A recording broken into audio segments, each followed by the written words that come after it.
Voilà, chers internautes, soyez les bienvenus dans votre émission Short News avec Ekibumba, hein, Katia site Oyo EHP Media, voilà, donc comme on a déjà EHP Media, et puis Sibiso Makasi, pe Posa Yagope Sambote na papa Edo Amani, pe maman GH, vraiment, Bambote Bele, Bambote na famille Amani Nyoso, tope Simbote na Bino Nyoso. Lelo toye lisusu, kokutana na papa Charles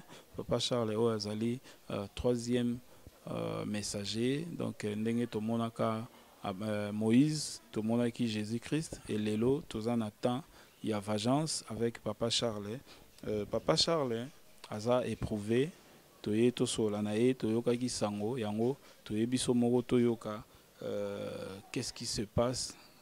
qu'est-ce qui s'est passé na makambo oyo. Voilà, tozopesa déjà mbote na papa na biso Charles. Bonjour papa. Bonjour mon frère. Mes condoléances. Merci. Paebisi biso papa Charles akufeli nani pe ezalaki ndenge nini, mon explication moko mpona yo. Merci. Je pense que bandeko bazolanda biso bayebana kosupporte nga moke parce que bayebi ke na bamoma ya boye ezalaka toujours difficile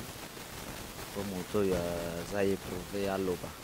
nazoloba yango na makasi nyonso. C'est-à-dire que mwasi na ngai mwasi oyo nga na bali mama ya amen bandeko ebele bayebi amen bamonaka ye mpe na bayoutube alataki kokufa mokolo ya jeudi. Donc ngai naza na komona yango lokola ndoto doti naza boye naza na bomutu ntango naloba na bomutu bandeko bayebi naza na ndima yango te parce que ezali kopi nabotami na koli shok ya makasi oyo nazwi ya liboso na vi na ngai na likambo etali liwa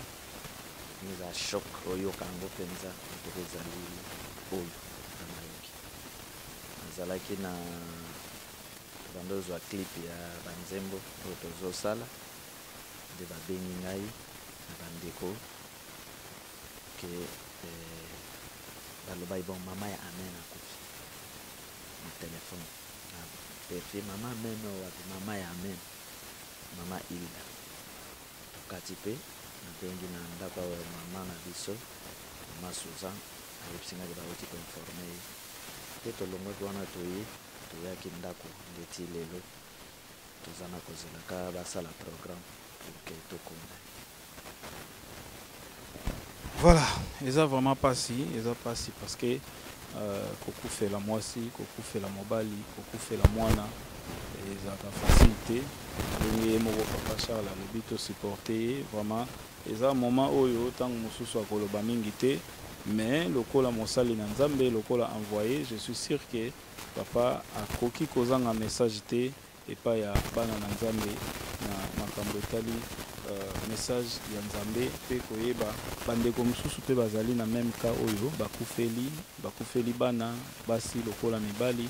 nini yo koyi koyebisa bango lokola moto na Nzambe pe message nini oyo Nzambe atindi mpona peuple de Dieu. Vraiment ndeko na ngai eki soki moto akufeli mwana to mwana akufeli papa to mama moto mpe ezalaka eza pasi vraiment. Donc ngai naza na kozwa esika ya amen mwana na ngai ntango amen amoni biso tozosolola ntango tozwi sango tozolela aye tozolela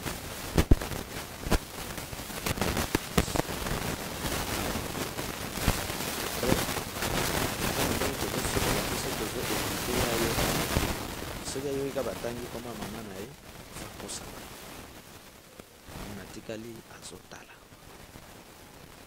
nabimi toke koma kote ya ndako ya batata ya ye madame ntango ye atikali abandolela sikoyo sere na biso tante amen ake azwi olela nini ayebisi nayoki bozala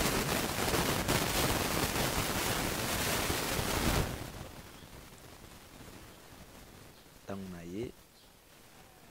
bayebisi nga nazwi ye tovandi moke mopanzi natuni ye bayebisi nga ozolela mpona nini ozolela apose nga mpe question yo mpe ozolela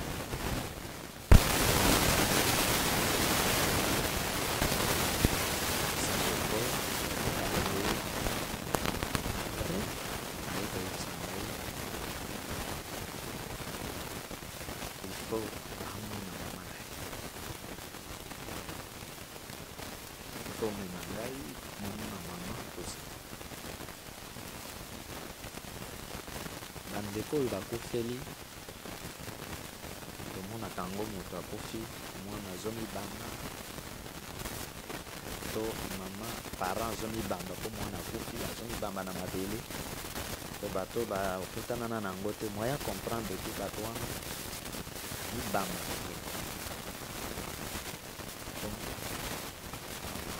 ifo kaka nato basambelaka basoutenir bato na baprie ti paul azoloba ke baprie mpe mpo na ye c'est avec raison vraiment na rendre compte ke toza na mosala ebele ya kosala na mokili faut prier pour les gens eza na bato ebele na bafin fond baza na baproblème sérieux oyo moto akokonsole ye aza ndenge naza boye nazoyeba te soki naokoka namona nzoto ya mama Hilda naokoka ke namona ye alali ndenge tomesana koseka mwa badispute na biso namona ye alali boye do jusque là nazoyeba te naomoni ndenge mais il faut prier vraiment pour moi. Mais je sais que il y a beaucoup de réalités. Nzambe katikala Nzambe ndeko mosusu peut-être bakoyeba kofeli nini te na expliquer bango après peut-être makambo aussi. Papa Charles motu moko ntango mosusu atali video ayoki mpe mpasi abi napesa ata mawa na ngai na Papa Charles to naloba na ye mes condoléances akoki kocontacte Papa Charles ndenge nini soki okopesa numero na yo po eza chers internautes vraiment ezali message oyo tokoki kozwa temps ebele te parce que eza pasi tokoti na place ya mwana amen aza na age amen aza na 7 ans nga moko mpe na 13 ans nakufelaka mama ezalaki facile te mais wana aza lisusu moke koleka place oyo nga nazalaki voilà donc mais nzambe aza monene ozwa bamama lokola mama GH lokola mama BT bamama bazali mpenza donc nzambe asala grâce voilà nyonso tu ezoleka malamu papa motu moko alobi neti apesa apresente bacondoléance na ye epai ya Papa Charles bakocontacte naza na liste 243 89 83 77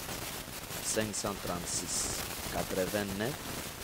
83 77 536 je crois eza numéro WhatsApp Viber nyonso eza na kati wana soki ndeko akobenga à partir ya wana bakocontacte. Merci beaucoup Papa Charles, nous sommes vraiment arrivés à la fin de notre émission. Soki oza mosala nzambe toyebi ke problème eyaka soki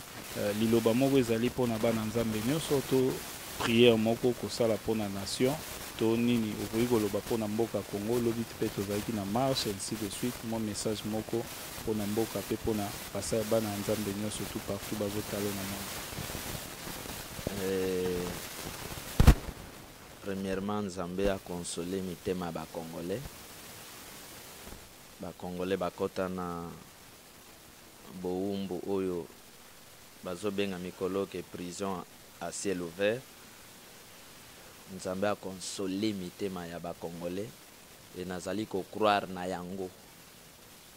Naza ko croire na yango ndeko na ngai ke tozana suka ya bitumba na biso. Et avant mama mena kufa eza na nzembo moko oyo tozoyemba Congo alongi etumba azalaki soki abimi aye soki tomonani na ye kaka abandi oyemba nzembo wana azoyebisanga lobi koma nzembo oyo ekotinga makasi bo koma nzembo oyo ekotinga makasi bo donc segonde nyonso oyo bovandi fo ayembaka nzembo wana Congo alongi etumba Congo alongi etumba donc nazoyebisa bandeko na biso ya Congo ke babanga te ke baparametre nyonso baosala oyo esimba tete namona makambo oyo nzambe alobeli nga 2 ans 3 ans 4 ans ekokisami donc tant que biso basali ne toza na mboka mpe tozoloba ke mboka oyo eza kokangolama mboka oyo tokota na Congo tout puissant ekozala ndenge wana Joseph alaka Israel ke bokobima na bowumbu babimaki boke terre promise bakendaki donc mboka na biso ekozalaka boye te ndeko na ngai eki bokomona yango na miso tokokota na bino na Congo tout puissant tokomona yango na miso e bamboka nyonso bazoderange biso bamisusu bakofukama kosenga pardon bamisusu tokonegocie mpe na bango te donc tozokoba liti tozokoba kobunda jusqu'à ce que nzambe akokisela biso oyo ye abongisa mpe posa mitema na biso nzambe akonsole mitema ya baoyo nyonso baza na kotraverse baproblème ya makasi lokola oyo nga nakutana voilà.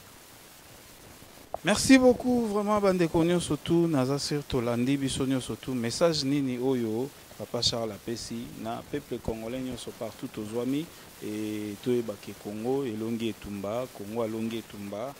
wana ezali message clé oyo tozwi ezala bomoni mimi na nini yebango ke Congo alongi etumba voilà. Donc tozala toujours na kondima biso tosepeli po Papa Charles alobi tokomona ngo na misu ba misusu na Bible ba yebisaki bango mboke kobonga meyo komona ngo te me biso tokomona ngo donc gloire à Dieu tokomona ngo ensemble na bandeko nyonso bazolanda biso tokomona ngo ensemble na bana royaume tokomona ngo ensemble na Papa Tony na Allemagne tokomona ngo ensemble na Talibo Talima tokomona ngo ensemble na Mama GH vraiment tokomona ngo ensemble na bino nyonso tu bozolanda biso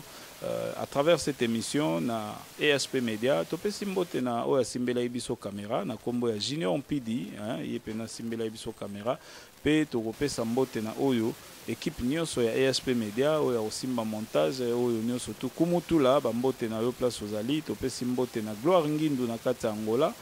ESP Media Luanda topesi bino mbote topesi ba nyonso tu Dede Miongo ba mbote na yo place ozali voilà donc tobosanité Mama Brigitte Tabu na kati ya Allemagne tokomi na suka émission tolobi ndenge tolobaka na émission na biso Glory be to God. Gloire ezonga pa na ye. Bye.